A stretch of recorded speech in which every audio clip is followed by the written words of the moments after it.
Welcome, and thank you for joining us on the Systemic Enzyme webinar, Why Everyone Needs Systemic Enzymes, with Maureen Fontaine. My name is Heather, and I'm the Education Director here at Biomed.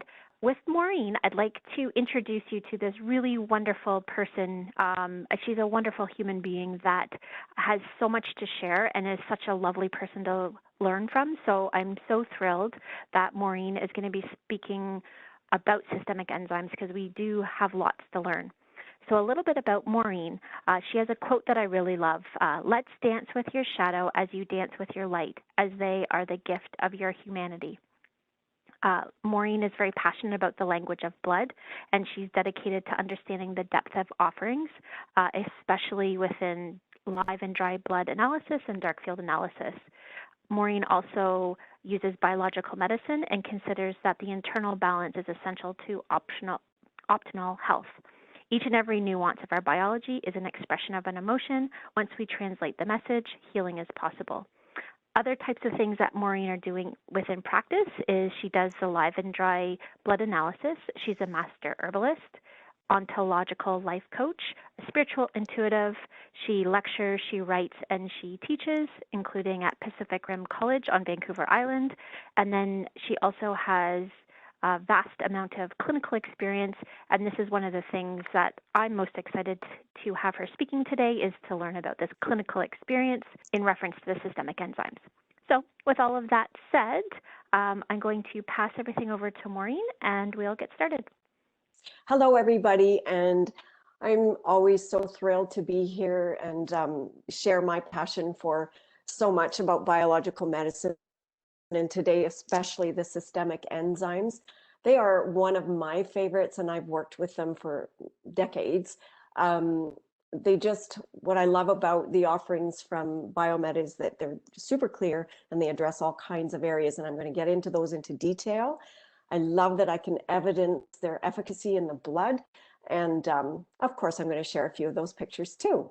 So moving forward, what I'd like to talk to you today about is that everyone needs enzymes. It's absolutely amazing how much goes on in the body. There's inflammation, there's congestion, there's imbalance, and we're going to explore those. The second thing is 10 really special things about systemic enzymes. Third will be conditions, specifically that benefit from systemic enzyme therapy, or SET. Then we'll get into the enzyme specifically. So we have Serrapeptase. We'll learn all about that. Clearazyme, which is a real heavy hitter, and nattokinase, which I did a webinar on before. And we're just going to pull them all together and just see about the application of them. And then the last thing is clinical application for all of the above. It's all about knowing how to work with things, and I know you guys have a considerable degree of expertise. It's really fun to throw some ideas around, and I'm sure I'll learn something too. Everybody needs systemic enzymes. Every chemical action in your body, such as the normal functioning of your organs, require enzymes in order to function. And systemic enzymes opens up the biocatalyst action of the cells and of membranes, etc. The enzymes aid with the breakdown and the use of all the vitamins, minerals, and it also helps in the production of hormones. And we'll see more on that as we go along. It's all about breaking down what's looming in the plasma of the blood and in the tissue. All the things that shouldn't be there are likely to cause us some discomfort of some kind or get in the way of a lot of functions. So from a blood perspective, your ability to live and age well is highly conditional on your ability to break things down. I call all that stuff that looms in the blood and in the tissue, I call it the noise, the excess. But noise is really a great thing. It's like, what is that? People talk to me all the time about what is that I feel? What is that that's going on? And so it kind of sounds a lot like noise to me. Dr. William Wong, he's a naturopath and PhD, and he's well known for his work with systemic enzymes. And he says that we have roughly 3,000 enzymes in our body, and that results in over 7,000 enzymatic reactions. So wait a minute, let's just stop there. If you have a patient with cystic fibrosis, they have no ability to produce their own enzymes. And so the congestion that ensues is just unbelievable. And we'll talk again about that later. Out of all the functions of enzymes, digesting what you ate for lunch is their last job. So if you take enzymes with a meal, for example, that should be a digestive enzyme because that will take care of what you ate. But there are all kinds of discussions around timing of enzymes. Systemic enzymes are best taken between meals, and I will show you how and why that's important. So our production of enzymes diminishes from the age of 25. So for some of us, we could have been on these for a very long time already.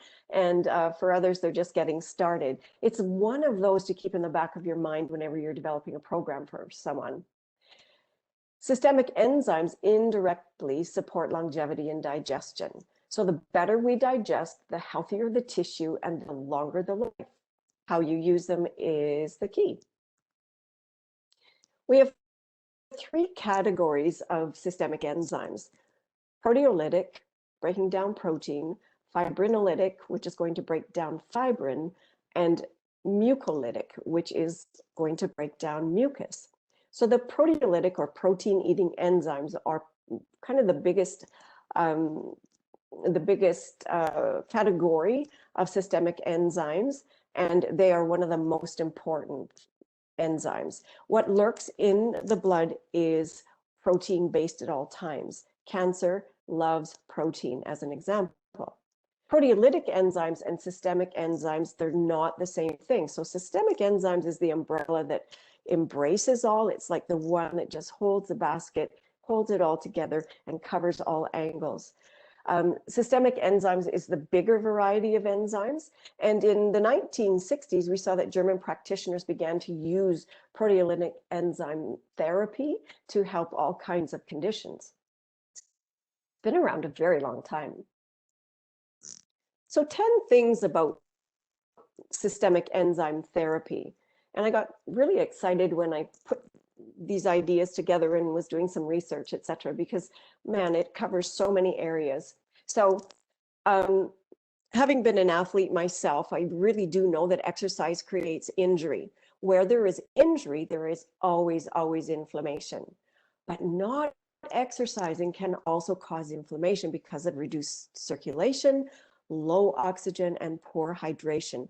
All of this delays regeneration. So we get more degradation than regeneration. Number two, systemic enzymes neutralize the biochemicals produced when inflammation occurs, and healing is accelerated here.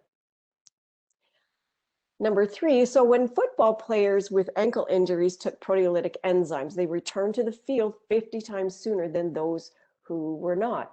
And that's pretty exciting. So in working with athletes and in my own training programs, I certainly saw a difference when using proteolytic or systemic enzymes. You recovered faster and you actually prepared the muscle tissue before and repaired it after. There's a lot of debris or exhaust that happens when you exercise. There's buildup of lactic acid, etc. And all of this is cleared up more efficiently with systemic enzymes. These enzymes, they clear the blood of debris. So if you look at this picture, this is a symplast that occurs in the blood. Those little round balls, if you're not familiar with live blood, the little circles are red blood cells. And that big dust bunny there is a collection of debris. So any of these excess proteins are gathered by the blood. It's like your 24/7 maid service. And if your body's not getting rid of these, your body collects it into a pile, which is good news that it has the strength to do that. Yet we really don't want to have too much of this going on because now it's harder to get rid of. So these excess proteins are fodder for disease, especially things like cancer. They digest, the systemic enzymes digest, eliminate, and dissolve organic debris from circulation in the lymphatic system. They also dissolve fibrin in the blood and reduce any tendency towards clotting. And this is really well evidenced with the use of nattokinase, which is a fibrinolytic enzyme. And we get the fibrin and the clotting factor that are specifically targeted with that one. Number 6, systemic enzymes reduce and minimize scar tissue. They actually consume fibrin again, and they also make scar tissue softer. We get a return of elasticity and flexibility to the vascular walls, super important for all kinds of conditions. Number 7, your immune system on systemic enzymes. So macrophages are more likely to digest intruders. So we get an added benefit of some immunomodulation going on. So where the immune system is working too hard, it helps to settle it down. Where it needs to come up and show up for work, that is more possible when there's less debris in the blood. When the blood is moving, we get things clear up, and so there's more potential for this healing factor again. So diet alone stresses the immune system, and I am a proponent of certainly Dr. Rao's diet, which is very compatible with the blood type diet. And again, I never stick with things that don't work, but interestingly, both of these work extremely well. So for example, in a blood type O individual whose diet is out of range or leaning away from what is optimal fuel for the blood type O and for their health condition, if we overlay the two, we get an increase in the presence of neutrophils. Neutrophils will just flood the blood. It's absolutely amazing to watch. In a blood type A individual, we'll get a similar response, even if their diet is perfect, but if their portion sizes are too high. Not so much when it's too low, but definitely when they are eating too much that's overriding the body's ability to digest. So optimal digestion is enhanced with the use of systemic enzymes. Any congestion, stagnation, and mucus production are dissipated. And this is indicated in dry blood by the polymerized protein puddles. And this is also an indication of oxidative stress. And the application of systemic enzymes in this case would be serrapeptase. Remember always that where we have inflammation, there is injury, and injury often results in infection. So we see an upregulation of the immune system with all kinds of indicators in the blood. And so you may have to work the infectious process a little bit more depending. But those are things to consider. So that's how you overlay a program, or what I look for. And then we have lots of times the patient isn't experiencing any noticeable inflammation. It's really interesting. Some people are super connected to the body and its a voice within us. And other people have no idea what's going on. I can take a look at what's going on, or even just working on their symptoms, and it is predictable that there is an extremely high level of inflammation going on that they have no relationship or conversation with. In some ways, it's a blessing, and in other ways, not so much. So never, using the symptoms to figure out how to approach and whether systemic enzymes are applicable is, to your discretion based on the information that you have. Lots of people use NSAIDs or non-steroidal anti-inflammatory drugs. There is a problem with these. They shut down the protein chain called circulating immune complex, or CIC. So it doesn't alert you to the fact that you actually have an injury, in which case you might overdo it and create more injury. So it's a bit of, it has a cloaking effect. So in some ways, it will back off inflammation, but we have to still pay close attention. It depends, of course, on the degree of injury, etc. But these are things to factor in. So if we can come in and help a patient where they actually can feel and notice and appreciate change, it's nice to do with systemic enzymes, or to merge the two together if that is your approach. You will get significantly improved results or heightened results with systemic enzymes. We do have an increased risk of loss of integrity to the intestinal lining, and it may damage the liver. There are all kinds of studies done on this. And I love this quote here that says that some estimates suggest that each year more than 100,000 patients are hospitalized for NSAID-related GI complications alone, with direct costs ranging from $1,800 to $8,500 per patient per hospitalization. That's a lot of money. Moreover, it has been reported that 16,500 persons die annually from these complications. In the elderly, the medical cost of the adverse GI events associated with NSAIDs is in excess of $4 billion per year. Pretty substantial. So here we have those polymerized protein pools. They're just amazing. These white pools are filled with all kinds of things. They are a direct indicator of inflammation in the dry blood sample. It's a sign of degeneration. So the body is actually falling apart in a way, and it's a free radical damage indicator. The blood sample may show no indication of parasites per se, but the live blood is going to tell us all about microorganisms that show up, and it will present in the dry blood sample like this.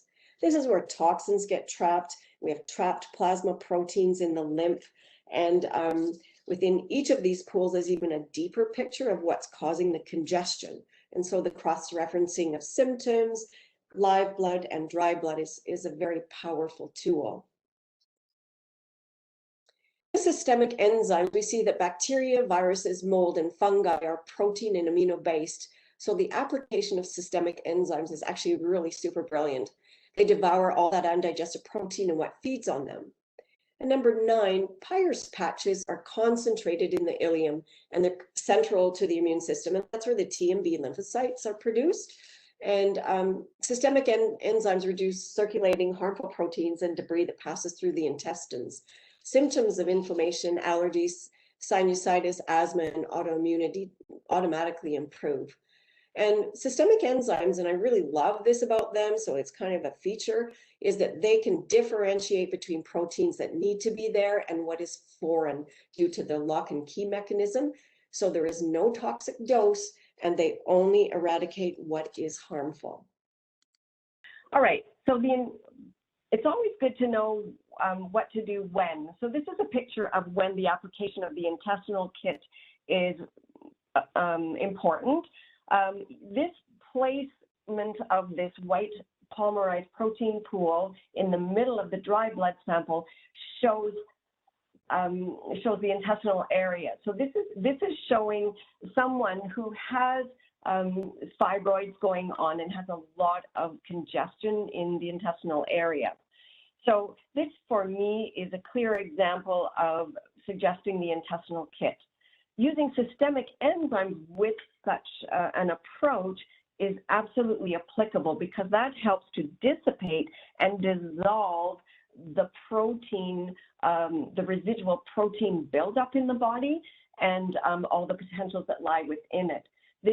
What is evidenced over time is that this white pool disappears. It's amazing because it can very well disappear in 4 to 6 weeks' time. When a patient sees this, it's very glaring and like upsetting, and they get all worried about it. But they're so delighted when it dissipates quite quickly with this approach. I use probiotics as well as is recommended by Biomed, and LAPA, which is a blood and lymph cleanser. So that's a simple way to also add something to help take the garbage out. So let's talk about the enzyme Serrapeptase. It's both systemic and mucolytic. This is just such an amazing enzyme, and it's often referred to as the miracle enzyme. So it's broad spectrum, systemic, and mucolytic. It's derived from the species of enterobacteria found in the intestines of silkworms. Kind of a crazy way to get things, but there we go. So Serratia mercescens produces the enzyme Serrapeptase, and that lets the silkworm dissolve its cocoon and emerge as a moth through metamorphosis. It's actually such a beautiful process to watch on YouTube. Yeah, have a look, and it's quite mesmerizing. Serrapeptase is used in cases of inflammation, pain, and swelling. So again, it's going to take care of the tissue, disencumber the tissue with what shouldn't be there. It's extremely good for mucus, congestion of any kind, and it's anti-edemic, and it also reduces neutrophils. So again, if you go back to that blood type O that likes to overproduce neutrophils when the diet is off, this is extremely helpful. I love using serrapeptase in the case of respiratory issues. Whenever there's an issue with the sinuses, we know that that is rooted in the intestinal tract. So if we go back to that previous slide, we know that if we see that, the question that is asking to be asked is, what is the condition of your sinuses? And you'll often see a relationship, a significant relationship. One of the applications for this that Dr. Rao talks about, and it's just a little tweak that works really well for my patients, and that is a couple of tablespoons of grated raw turnip in their diet that can be sprinkled on food. And when it's raw, it has enzymatic capacity to help heal and dissipate inflammation even further. Serrapeptase improves muscle, joint, and overall health tissue. And it reduces capillary permeability. So again, we're improving the integrity of the vascular walls, which is really an important thing to make sure is in good shape. And we get that immunomodulation that we talked about before. So it regulates the immune cell migration from the lymph nodes to the inflamed and injured tissue. And it's a beautiful process provided by your immune system. Immunomodulation is a really big conversation. Either everybody shows up for work or they don't. And there's also how they show up. So looking at the integrity of the white blood cells is really critical to outcome in more complex cases. Animal proteins and the byproducts of the healing response are dissolved. So any dead tissue is dissolved. And serrapeptase does not harm healthy tissue, and that's a really important thing. And having animal protein in the case of someone with very serious disease, such as in cancer, is definitely a topic to explore. You're going to find people who agree that you can have animal protein while mitigating serious disease or significant disease, and others who say absolutely not. And a German doctor that I studied with was adamantly against animal protein in the case of cancer. Bacterial biofilm is really important to strip off the matrix of the cell, and by doing so, we reduce the potential for infection. And a very important discussion as well. And serrapeptase is really good at making that cellular membrane crisp and clean. In fibrocystic breast disease, any upper respiratory issues, asthma, bronchitis, COPD, getting in with serrapeptase is just a beautiful approach and beautiful adjunct to any other therapies you might be doing. And as mentioned before, in the case of cystic fibrosis, it's all that mucus that they produce is, it's really important that we break that up. And I grew up 2 doors down from a family that had 5 children with cystic fibrosis, so I'm very well familiar with how invasive that disease is and how complex it is. There was no knowledge back then, so I do know that that people now that suffer from cystic fibrosis have a lot more to look forward to in terms of mitigating that area and that disease. Oh, and another, just a last point there is serrapeptase is produced in cultures using fermentation, so it's suitable for vegetarians. Good news for vegetarians and vegans. Now, Clearzyme is a systemic. This is the second one that we like to look at with under the umbrella of systemic enzymes. Clearzyme is a systemic enzyme, proteolytic, and it's fibrinolytic. Really, really targets acute and chronic inflammation. Works super well for that soft tissue trauma, sports injuries, arthritis, pain, sprains, strains, any contusions, bruising, post-surgical healing, and fibrosis. The proteolytic enzymes are from 3 sources. So we have plant, fungal, and animal. and we'll discover those.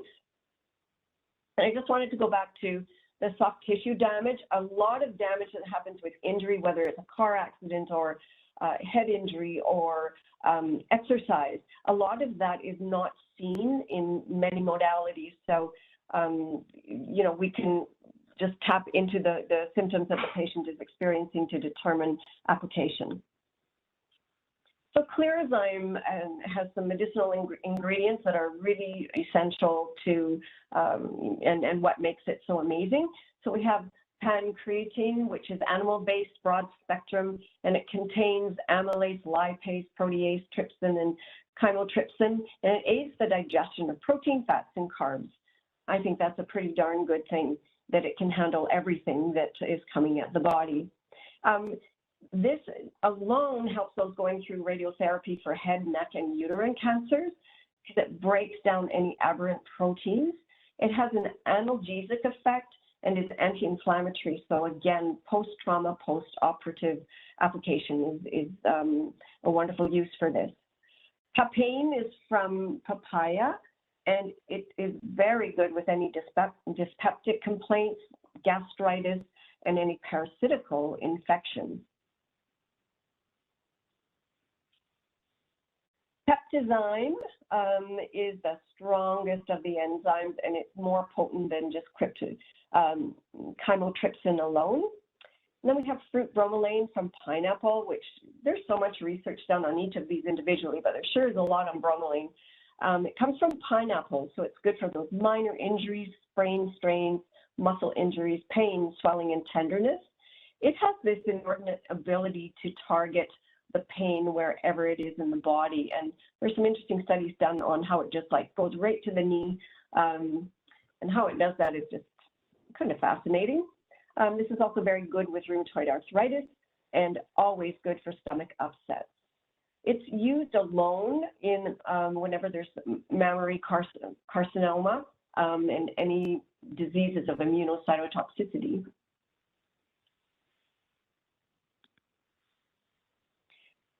So systemic enzyme applications. I love the use of systemic enzymes for fibroids. And in fact, that's where I first learned about them because so many women struggle with fibroids.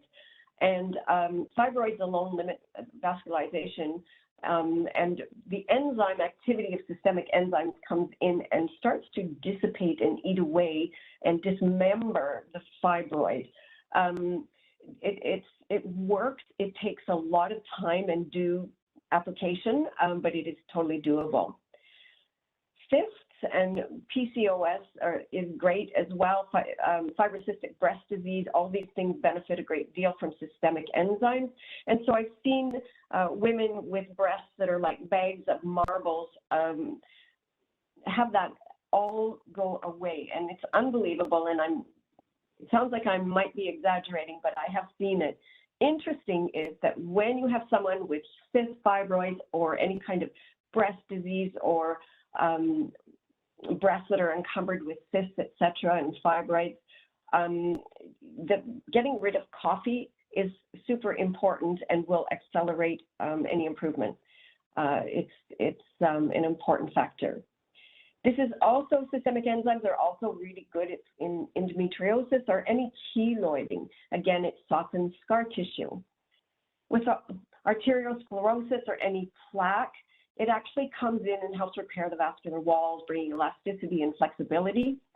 In any skin situations, and this, again, the scar situation is going to help soften damage so that, and clear the debris so that healing can occur. Systemic enzymes are also used for blood and lymph cleansing because of the ability to break down the debris, which facilitates elimination. In situations where we have allergies, arthritis, or pancreatic insufficiency, this ups the ante. So systemic enzymes really help you navigate that more successfully because some of those things are quite elusive. So the systemic enzymes give you an arsenal of benefits. This is what congestion looks like in live blood. And this is blood of a patient who suffers from fibroids. And in fact, if you look up, if you Google an image of fibroids on the internet, you're going to find that they look pretty similar to this. We know that with this picture, we have to dissipate that, and that's what the systemic enzymes will do. They'll come and they'll bust it up, and then we have to get it out. So we need to make sure that the liver is open, that all the emunctories are open. So, using the Nussman Detox Kit is very helpful. The LAPA is very helpful for this, and any liver cleansing. We want to open up the hepatic portals. With uterine fibroids, of course, we need to reduce exposure to xenoestrogens and reduce inflammation in the body. Also, in situations like this, we're going to get either a super sleepy immune system or an overactive immune system. So this is where immunomodulation comes in.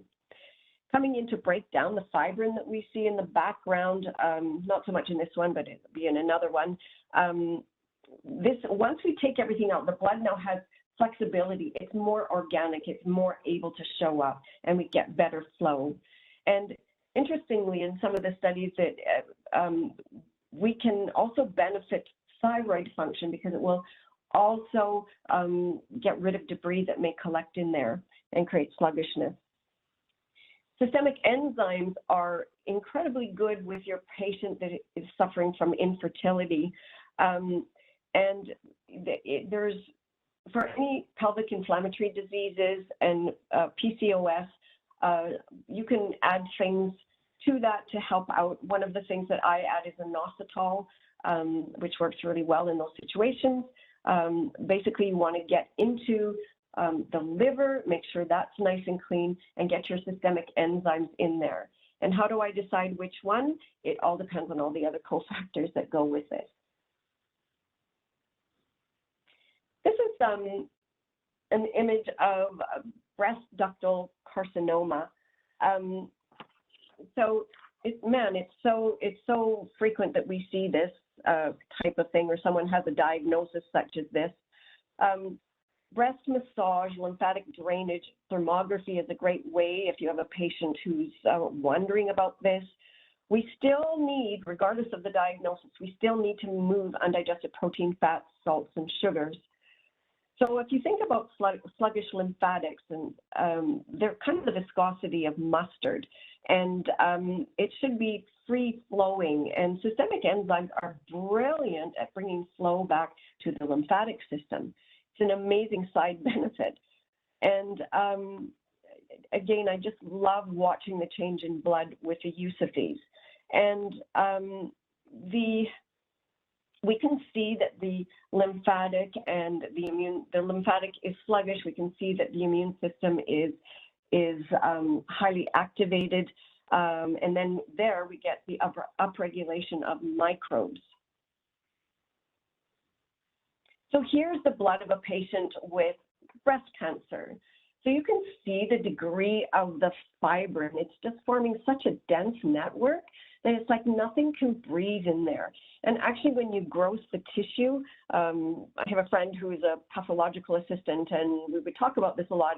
And in any carcinoma, and speaking of breast specifically, we get such density of tissue where nothing can move, nothing can be released, and it just becomes deeper and deeper congestion. And it's what should be free-flowing is now hardened or congealed.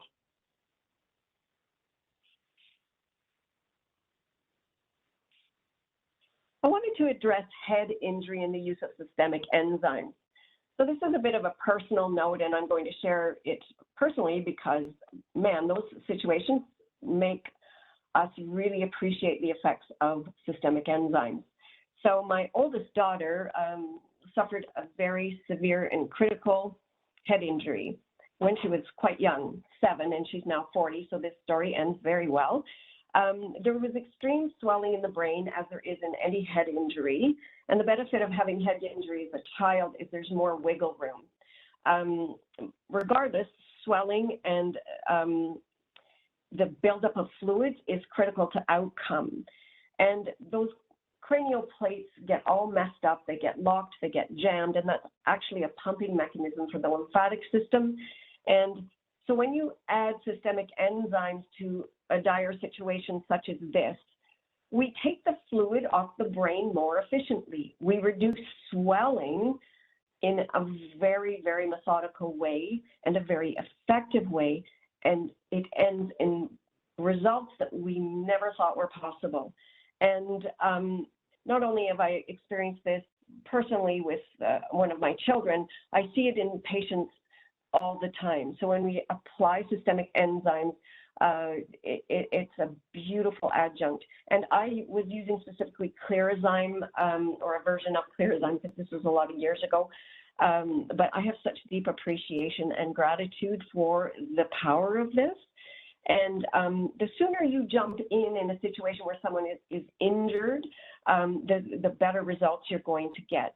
So the systemic enzyme therapy gets in there and it dissolves the fibrin. And fibrin, remember, is also an indication of inflammation. So it clears the bone so it might heal. Good news is my daughter survived all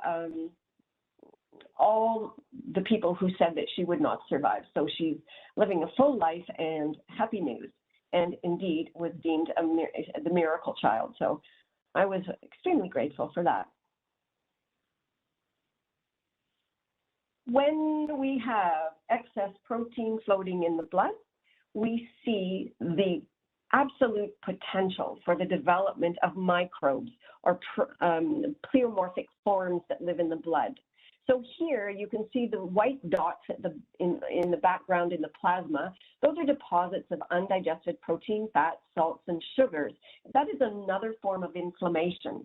So it's like having rocks in your shoes, and it's always, always creating irritation and agitation. It makes it more possible for things to upregulate. So the more we clean things, the better results that we will have. Clean and balanced blood is really, really a thing to strive for.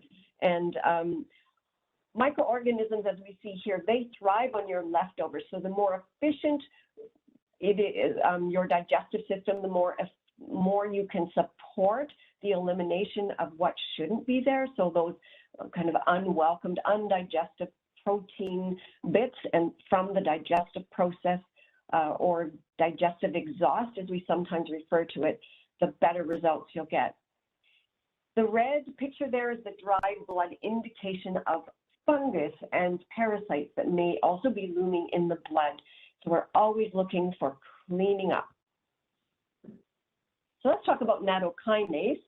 So natto is the name of the food derivative, and kinase is the enzyme catalyst. It has a fibrinolytic action that breaks down fibrin and helps with the cardiovascular system.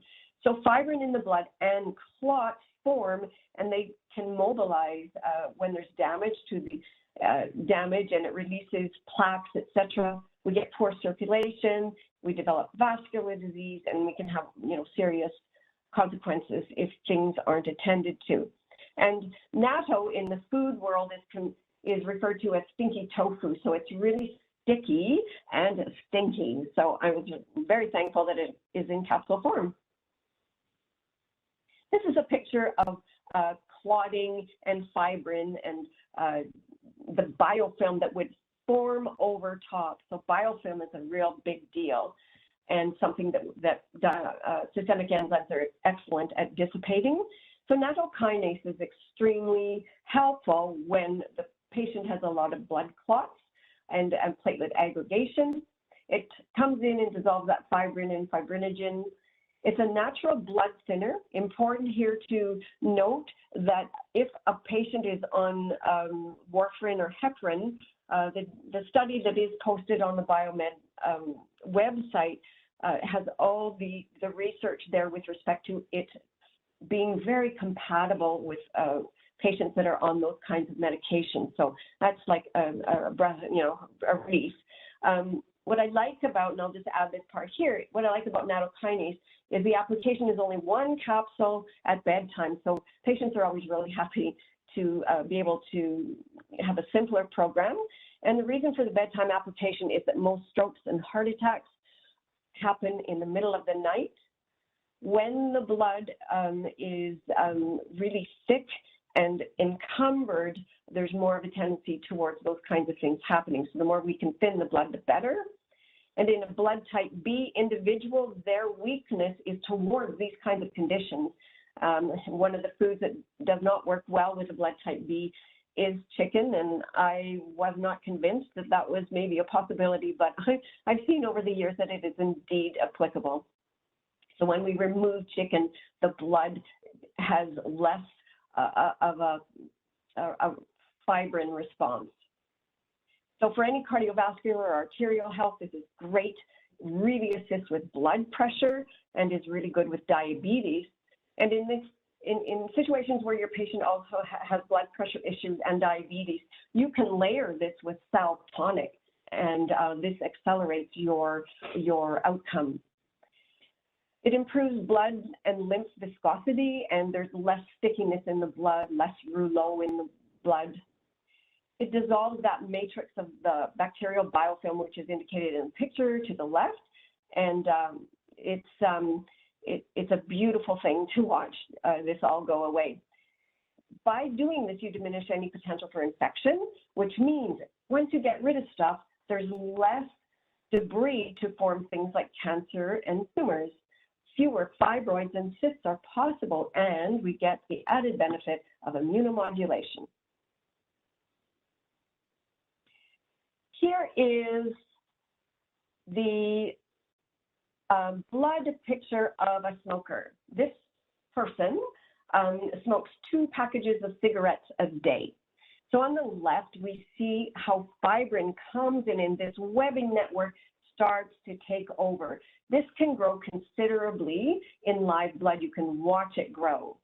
And the other picture that was from another area of the sample is showing the tendency for forming blood clots.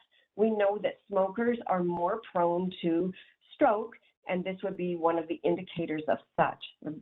Both fibrin and clotting are indicators of. So both of these pictures are showing that this smoker is definitely leaning towards cardiovascular disease. So we see that the 3 heavy hitters with the offerings from Biomed are absolutely amazing. Serrapeptase, whenever there's mucus present, that's my go-to. So that would be the first indicator for me. Enzyme is the one that's going to work for things like cancer and tumors and breaking up a lot of buildup of debris. You can choose either or, but serrapeptase, again, more respiratory, mucus-based presentations. Both will deal with inflammation, absolutely. Both are applicable when it comes to athletes or any difficulty with inflammation. Nattokinase is very specific for cardiovascular disease, and again, remember that you can match it together with Sal tonic when you have patients that have the cardiovascular leaning, because Sal tonic is also going to offer help for any microvascular issues, and it also is very applicable with diabetic patients.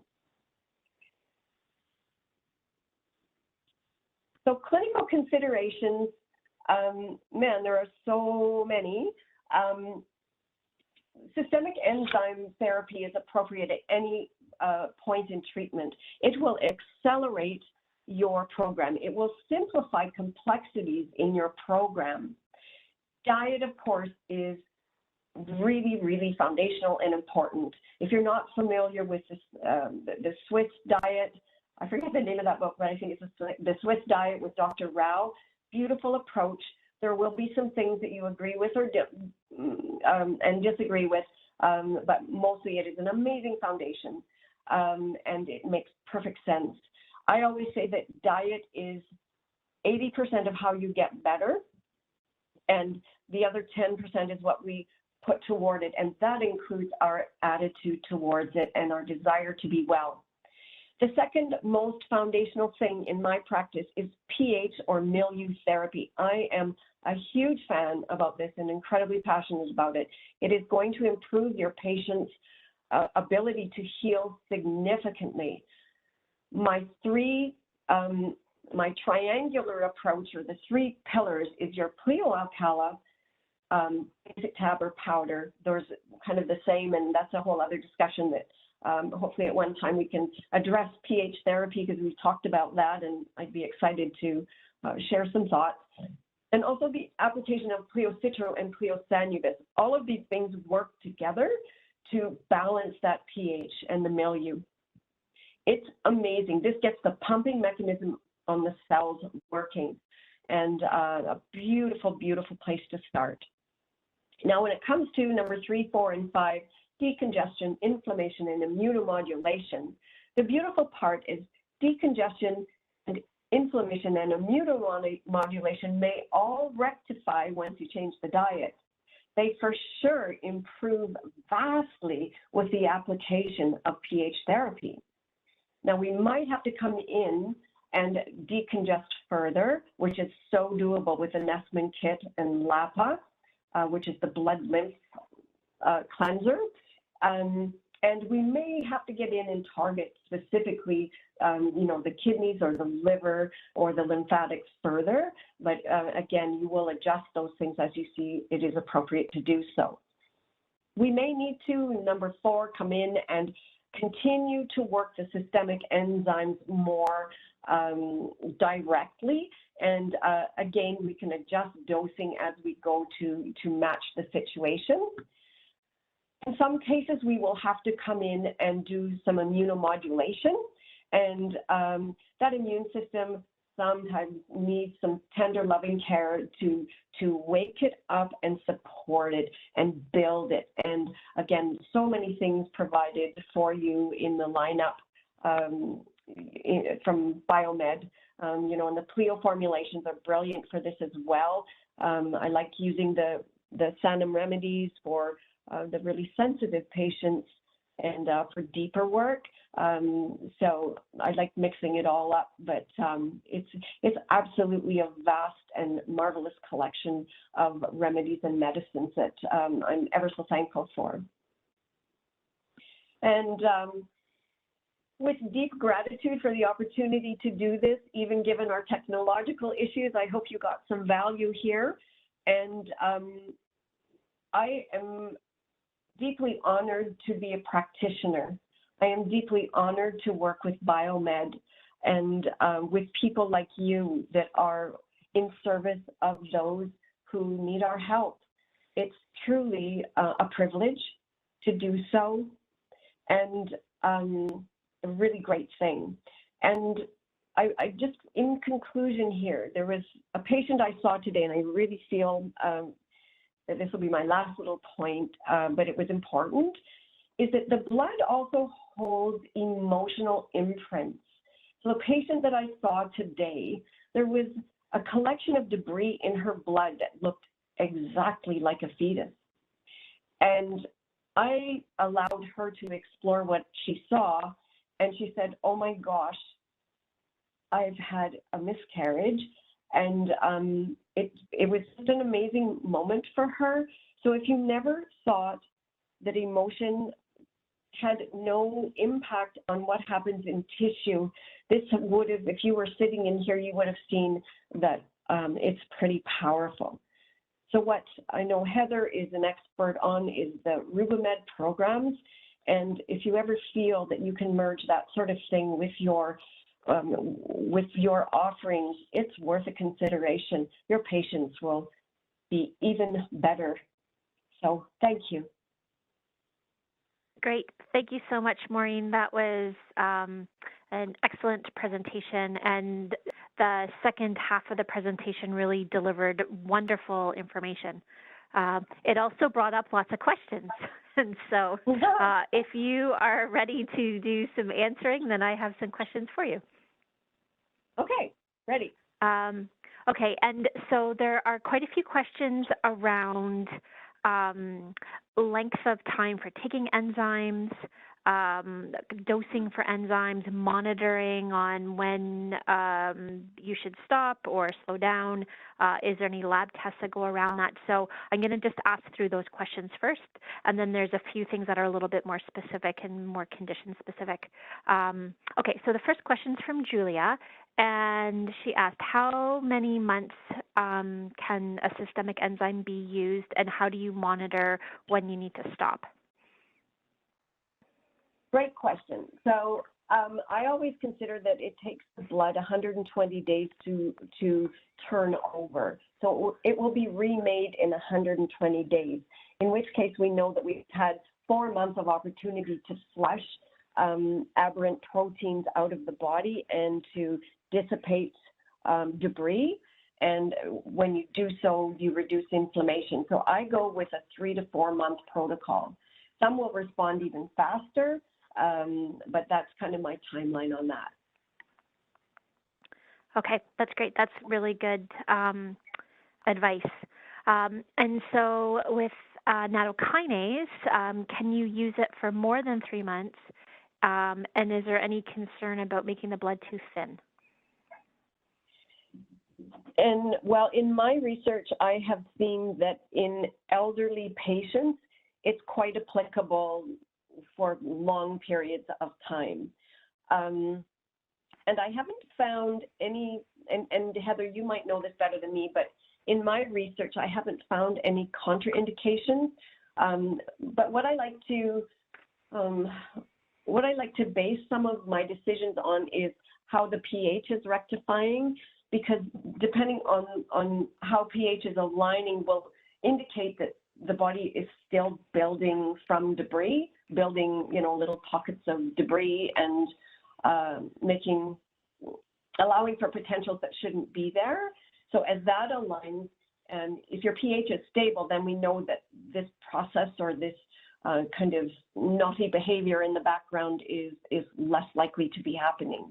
The patient's going to feel better as well, but again, I always bring it down to that timeline. Yes, that's good advice. The one thing that also can be a bit of a misconception about nattokinase thinning blood, nattokinase doesn't actually thin the blood. It cleans the blood up, and especially the fibrin in the blood. So it for sure can get the blood flowing better, which may look like thinner blood, but the reality is its mechanism is not to thin the blood. Yes, thank you. Okay, so the next question is about serrapeptase. What type of dosing do you recommend for clients with taking serrapeptase? Of course, I can't remember what the dosing is on the bottle. I think it's 1 cap once a day on the bottle. Right. Okay, yes, thank you. Okay, so serrapeptase once a day is, I always say, is extremely good for maintenance and kind of low-grade situations. I do increase that depending on the presentation with the patient. And I do increase it for a short period of time until an acute situation abates. So, for example, if somebody has bronchitis, I would do it twice a day, twice a day, until we've shifted the buildup of mucus and things are backing off. So I've done it for up to a month, and with really good results. In people with really severe asthma over a period of time, it's again back to 3 months of the higher dose, and then bring it down to the maintenance dose of 1 cap. That has been successful. Okay, great, thank you. Okay, and so,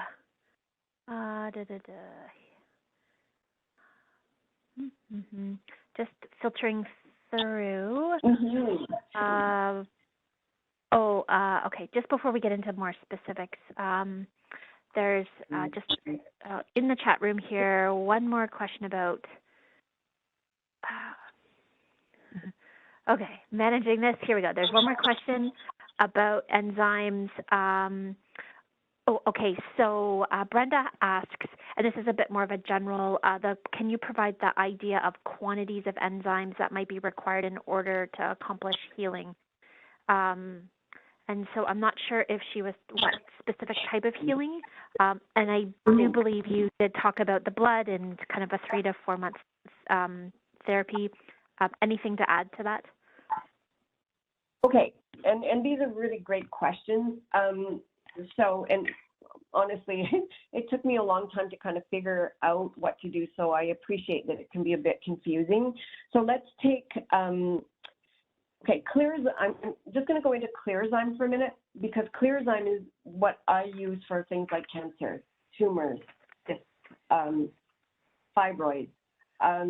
So we need to get in and get to work.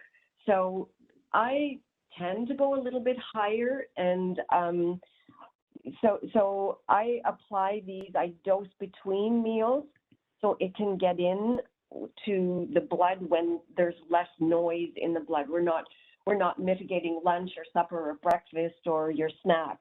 So we want to get in between so it can get at that deeply kind of ingrained aberrant protein and grab it. And Serrapeptase, again, I stick with the dosing of the 2 caps. I jumped there. Okay, Serrapeptase, we're going to stick with the 2 caps per day during kind of the loading dose period. Clearzyme for that cancer patient and those fibroids, tumors, cysts, and things that develop, I like to have them work up to 3 caps twice a day. If they can handle 3 times, I do that for a short period and moderate that. Now, I know that other systemic enzymes that I've used in clinic, when I was working with cancer only, we would go even higher to break things up, and again for a short period of time and then come down, but they were monitored. So yeah, I don't know if that helped or I answered the question. I kind of got myself tangled there a little bit. No, I think that was good. And so, yeah, because there's lots of questions about dosing. And just to confirm, all systemic enzymes should be taken on an empty stomach away from food. And Maureen, as you just mentioned, partially because of the noise of digestion, you don't want the enzymes to be busy digesting food. Instead, you need them to bypass into the stomach and get absorbed so that they can start working on the deeper inflammatory processes. Okay, so then let's get into the Q&A section. And so now I have things that are a little bit more specific. And of course, if you don't have experience with some of these questions, then we can move on and do some research about it. So Sheena asks if you have any experience using enzyme therapy in chronic inflammatory response syndrome, or CIRS, and if there's a place for enzyme therapy within this. I have not worked specifically with that, so I don't know if, Heather, you can answer that, but I think if we keep it baseline, the application of systemic enzymes fits because the processes are similar at their core. Do you have anything to add to that? Just that I agree with that as well. I don't have any specific experience, but looking kind of in a bigger umbrella approach from reducing inflammation, then there's definitely a potential role. Mm-hmm. Okay, and so Linda is asking, is there any lab tests to consider before using systemic enzyme therapy? I have never used a lab test. It's not I don't merge that way, but I sure, respect if people would like to do that. But I've operated just using the blood as the voice for moving forward and monitored things that way. I've never had any issues whatsoever. So again, I never deny people or get in the way of the desire to do such, but I haven't seen it as a necessary component here. Okay, in my thank you. experience. So the next question is, if you have a patient who is taking an anticoagulant or thrombolytic agent, what do you do about systemic enzymes? They work really beautifully together. I would lean into it at the low doses until we see how things go, and go from there. But you can at least overlap or do complementary therapy with that, so it works well. The really great thing about merging is that the systemic enzymes are going to pull that biofilm off, which creates problems in the first place, whereas medications and things are going to create a biofilm. So we have a better, the patient will just get better results. Exactly. The body's able to get in there, and all the therapies are able to get in there better when you get that biofilm out. Yeah, and I just wanted to quickly speak to MS. With MS, it's incredibly important to remove the biofilm. So the application of systemic enzymes is very critical because there's so much congestion, inflammation, and biofilm. And MS is often called the thirsty disease. So by dissolving the biofilm, hydration is more possible.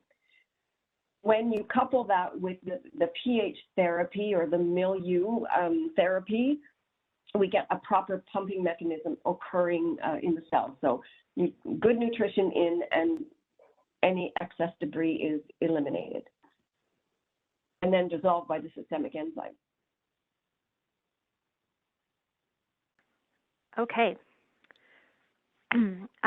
So we have a few questions here regarding stomach sensitivity. And so there's one general question, if you can talk about Serrapeptase with stomach sensitivity, if you have some experience with that. And then secondly, potentially using systemic enzyme therapy with breast cancer with potentially some stomach or gastritis involved. Yeah, absolutely.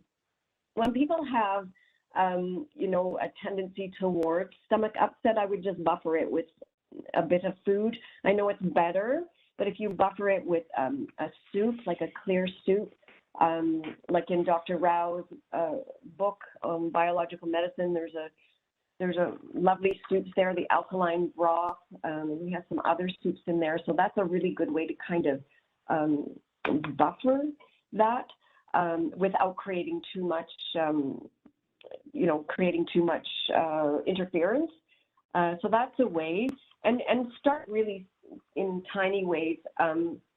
As the person gets better, the gastro situation, that just gets more tolerable. There's all kinds of reasons for that, and the systemic enzymes will allow the opportunity for healing of the gut. So that's to be considered. And then, could you repeat the question regarding the breast cancer?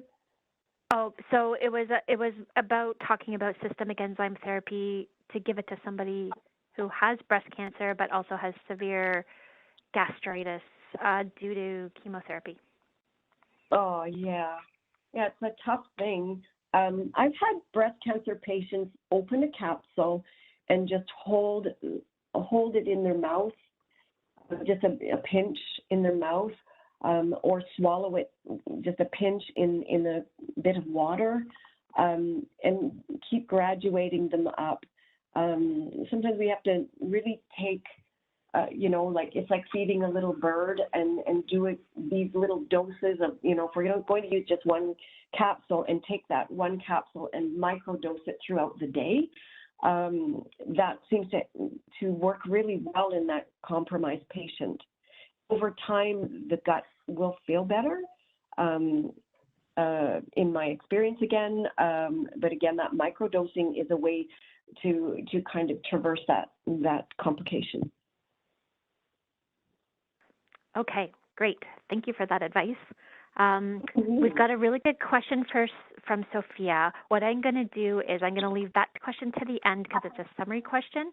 And then I just wanted to let everybody know I'm going to, in the follow-up email, do a summary that as well, on which enzymes to use when and how to pick them and which conditions are kind of the best for. And Maureen did actually cover quite a bit of that in her third to last slide, and kind of giving some ideas of what can be used when. So I'll make sure that I do a good summary of that for everybody.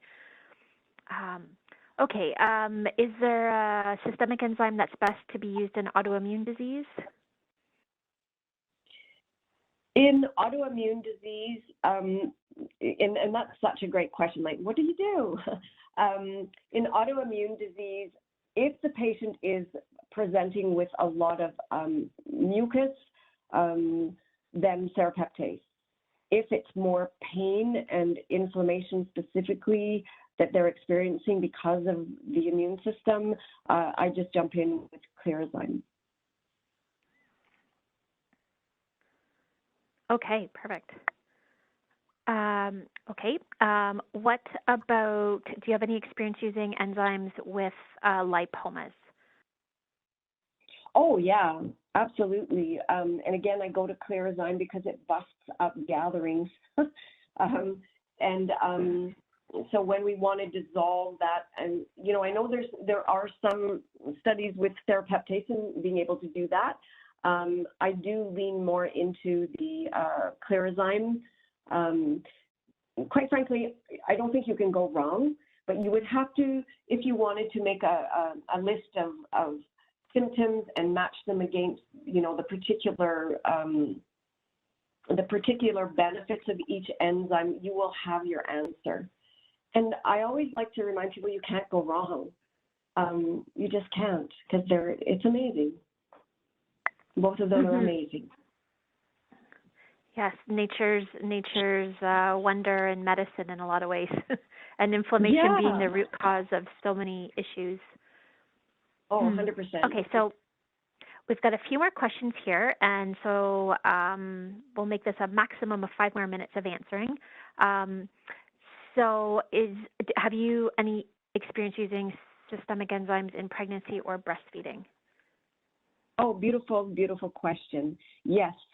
So if you consider that, you know, we mentioned before that that they can be used to improve the integrity of the walls of the uterus, for example, by getting rid of things that shouldn't be there.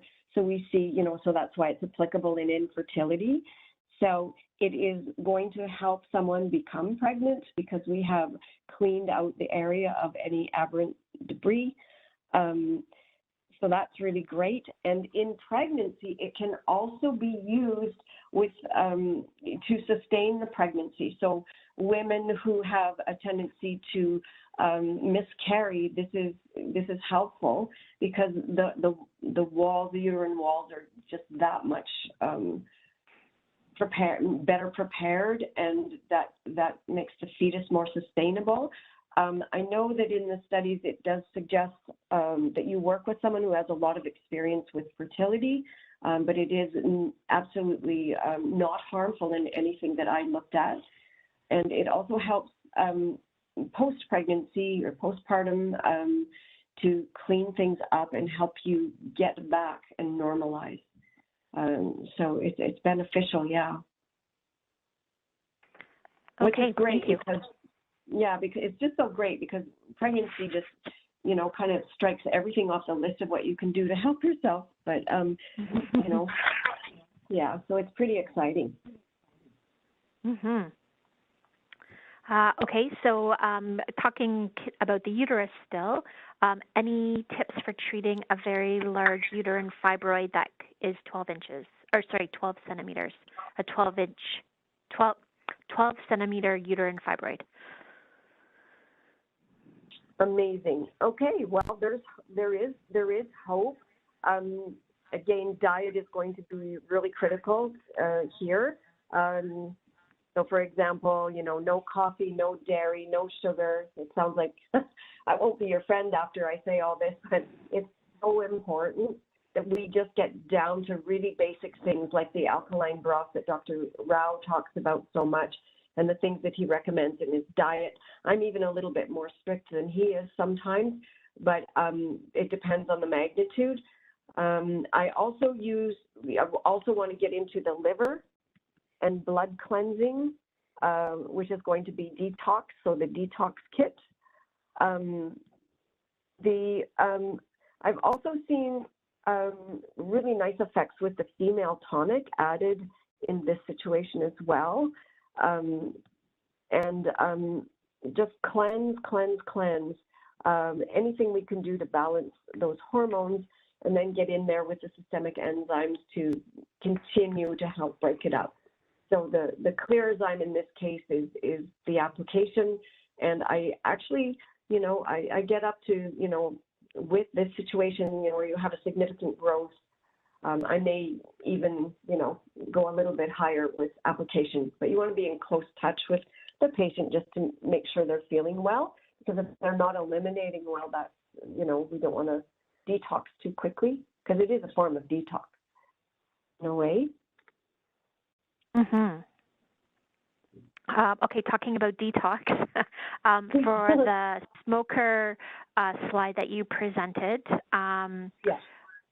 For somebody as a smoker with arthritis, osteo, and rheumatoid, what enzymes or what would you recommend from a systemic enzyme perspective there? Okay, so, and again, that's a great question. What happens with the smoker is I always ask them if they have wet lungs. So if they're coughing up, their lungs sound wheezy or mucousy, then the answer is Serrapeptase. If there isn't any of that, and everything's really stuck, so more for the hardened issue, I would go in with Clearzyme. Now, after a while, you might switch to Serrapeptase when all that mucus releases. And that's what I've done with this patient. But I had to go really, really slowly because her body is just so congested that all this debris needing to be now eliminated, we had to pretty much microdose for a while. And she's doing better, which is great. One of the indicators of detoxing too quickly in her case was extremely heightened anxiety, which often comes from a very high acid or very high acid condition. So again, pH therapy coupled with this is an approach. Great tips as well. Okay, we've got two more questions. One is if you're able to share how systemic enzymes may help with pancreatic insufficiency. Okay, so if I can just think about how that unwinds.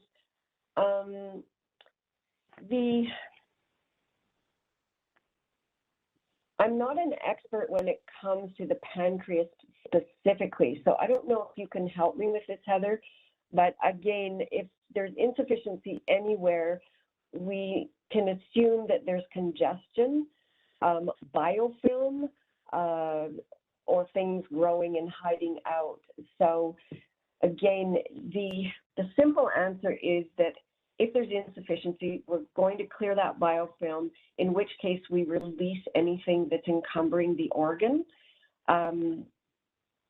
So that's how I would come at it. And again, the Clearzyme would be my approach.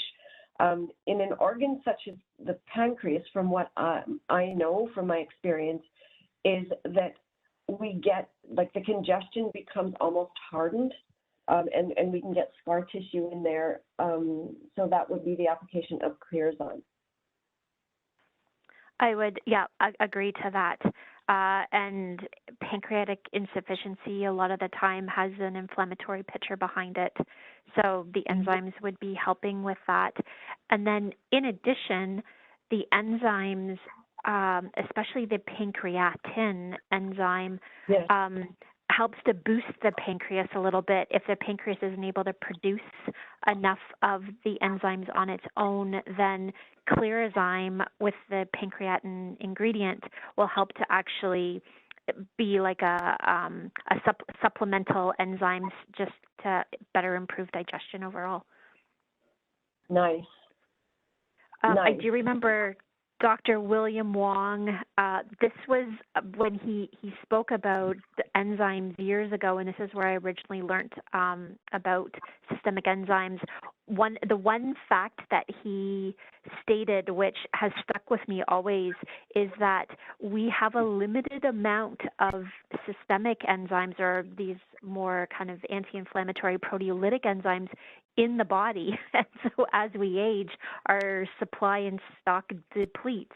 And so one of the things he had said is using an enzyme combination like Clearzyme, once our stores, start to decrease over time, we can almost use it as a supplemental way to really continue having good levels of enzymes in our system.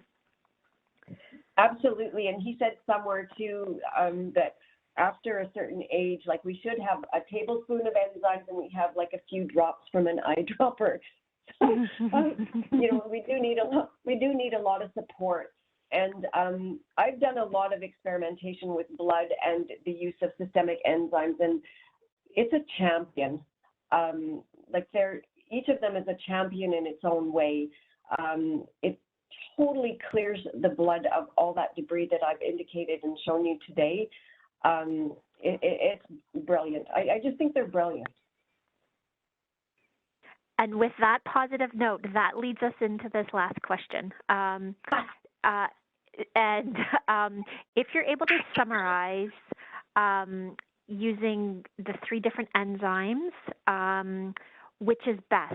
And as I mentioned, I made some notes when you were talking, so I'll put this in the follow-up email. But if you could just do one last quick summary with the 3, Serrapeptase, Clearzyme, and nattokinase, and the 3 favorite spots where you like to use them clinically. Awesome. Okay, Serrapeptase for respiratory issues, mucus, congestion, any edema, very helpful, because we want to move the fluid, so anything kind of watery and sticky, and it's really good in sinus infection. So if somebody has a cold, it's a brilliant application as well to break it up, and very good for pain and inflammation, of course. So that would be kind of the summary there. Now, Clearzyme is more for that long-term acute or chronic inflammation, any trauma. So however you traumatize the body through injury, a motor vehicle accident, anything like that, going to the dentist, proteolytic enzymes or Clearzyme is really valuable. I like it very much, and it is a direct application for things like fibroids, cysts, lipomas, as we talked about before, any people who tend to form plaque and arteriosclerosis, things like that, scar tissue, blood and lymph cleansing, allergies, arthritis, and specifically, I see in my notes now, the pancreatin insufficiency is listed there under systemic enzymes. So there you go. So congestion, think congestion that now starts to solidify. Think tumors, cysts, growth of any kind. Also good for massive inflammation from the specific injury of brain injury, head injury, really bringing that inflammation down so cognitive function can come back. So it's great for the hockey player who has had concussion or any types of sports injuries like that. And then nattokinase is its focus. It's a champion for clotting and cardiovascular disease. It's where we would apply that, where the blood is getting sticky. So when I look at someone's blood on the screen, I can really see that it's sticky, but sometimes I can see that immediately upon just gathering the sample that, it's a predictor of what I will see. So we need to break up that sticky, thick blood. So any cardiovascular leanings that people have, nattokinase is the application. So breaking up that fibrin, clots, biofilm. That, Maureen, was a fantastic way to end. That was such a beautiful summary. Thank you so much. And that, I think, summarizes it really beautifully, all the different places where these systemic enzymes have some really powerful clinical application. Great. Good. All right. Yes. Oh, yes. So, Sophia just said, excellent, thank you. Perfect.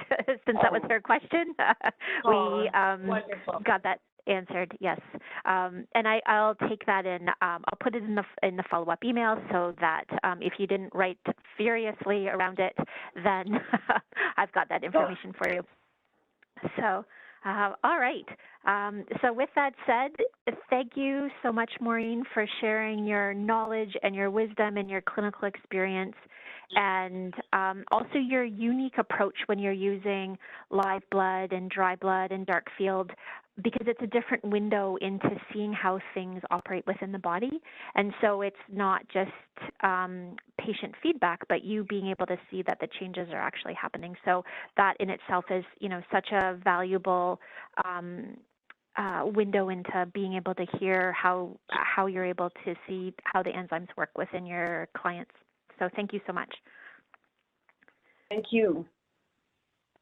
And so with that, thank you also everyone for joining us tonight and learning more about systemic enzymes from Maureen. And once again, Maureen, thank you so much for taking your evening to spend with Biomed and all these wonderful practitioners from across North America. Excellent. Thank you so much, Heather, and everyone. All right. Have a wonderful evening, everybody. Take care.